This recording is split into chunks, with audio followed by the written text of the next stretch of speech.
Ah Mathieu, Papa. comment vas-tu? Surprise. Ça va? C'est bien d'être venu. Vas-y, un café? Ouais, bah vas-y. Ouais. Ce que tu veux, ton bête. Ouais, je vais faire un petit café, ouais. Ouais, c'est bien, c'est super, c'est vraiment bien. Je m'attendais pas à ta visite. Qu'est-ce que tu racontes? Bah rien. C'est calme à Condé? Ouais, bah comme d'hab. Ouais. Oui. Chicorée? Ouais, ce que tu veux, n'importe.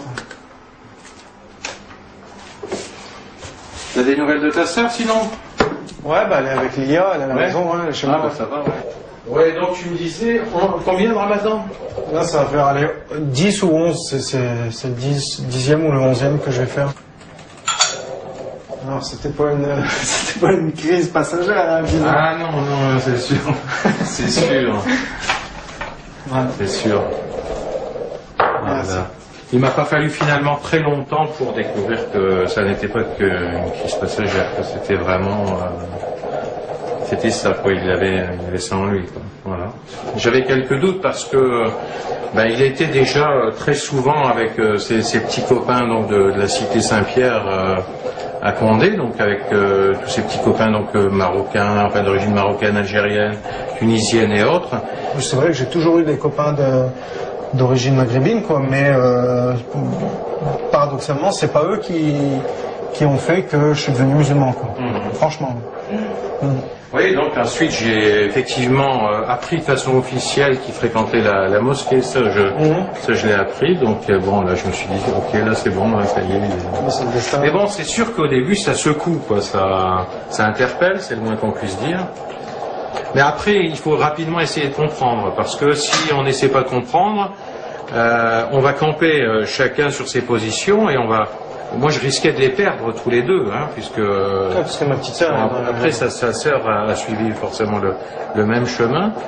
Mais donc, si on n'essaie pas de comprendre, on perd ses enfants. Donc, c'était pas le but non plus. Donc, Mathieu m'a carrément même prêté des bouquins, notamment sur la réflexion de certains personnages connus français sur l'islam.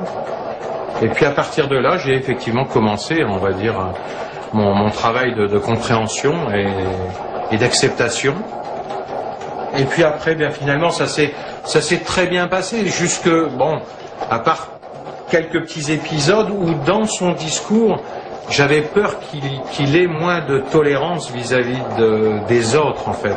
Et ça, je le reconnais, c'est vrai que je le reconnais. Parce que... c'est ce prosélytisme qui allait parfois un peu trop loin. Mais qui tombe en même temps en pleine crise d'adolescence. Voilà, tu vois ce que je veux dire? Voilà, et là, voilà, dès que je disais une connerie, parce que j'en ai dit des conneries, dès que je disais une connerie, c'était plus Mathieu l'adolescent. C'était Mathieu le musulman, tu vois. Bon, après, sur le principe même de la religion, que moi, j'ai absolument, on va dire, c'est une mauvaise expression, mais j'ai rien contre, on va dire, quoi.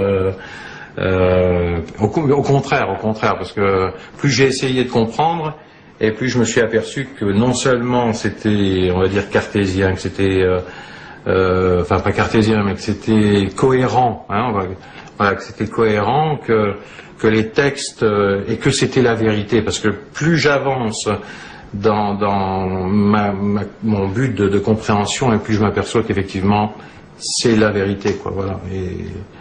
Et bon, pour l'instant, parce que il doit être trop content maintenant, parce que il a réussi, quoi.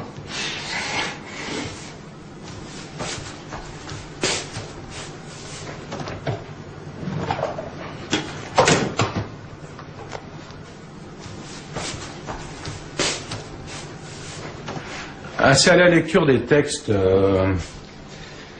ça reflète certainement ce que j'aurais dû chercher peut-être toute mon existence, en fait.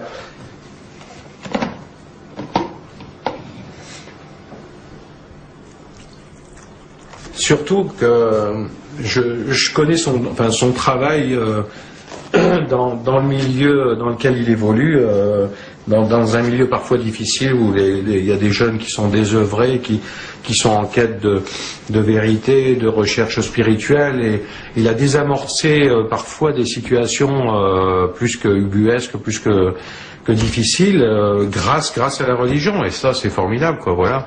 Donc là il n'y a rien à dire, quoi, c'est du respect, hein. Moi il m'a fallu attendre 53 ans pour... mais bon, il n'est jamais trop tard, hein. Ben ouais, c'est comme ça. Il n'y a rien de tard. Tu veux dire, il est en train de... Non. De me dire, vas-y, lance-toi, mais... Non, mais... Mais non, franchement, il est jamais... Les derniers jours de ta vie, il est pas tard, tu vois ce que je veux dire? Tu aurais 100 ans et tu te dis, voilà, c'est maintenant, c'est maintenant, tu vois. Il n'est jamais tard.